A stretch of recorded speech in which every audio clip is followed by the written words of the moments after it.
Stephen Kinnock. The message the public sent to us at the ballot box in June 2016 was clear. We must leave the European Union. But a 52-48 vote was not a vote for an inadequate Canada-style trade deal that does nothing for the services industry or for the Irish border.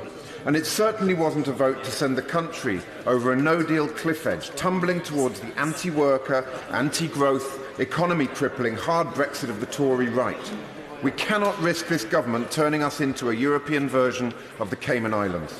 And that's why I've been arguing for over 18 months for an EEA-based Brexit.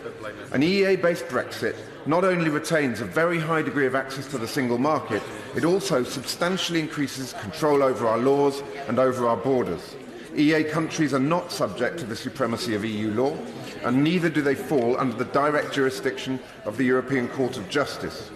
EEA countries can shape legislation through the consultation with the European Commission and have the power to block new single market rules.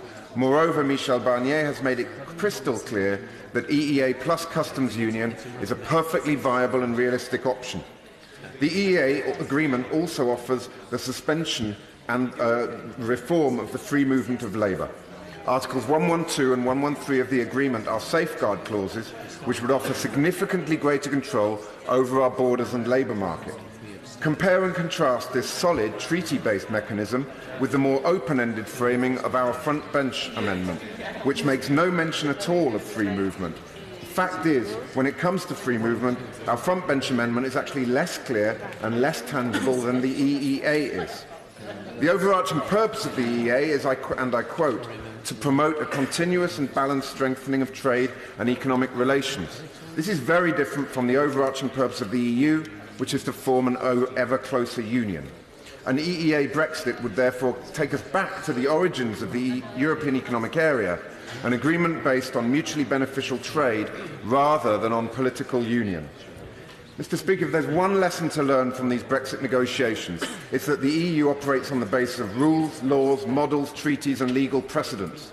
By committing to the EEA, Britain would be joining a set of institutions that for 25 years have helped deliver frictionless trade between the EU and the EFTA countries, whilst also protecting those countries' interests.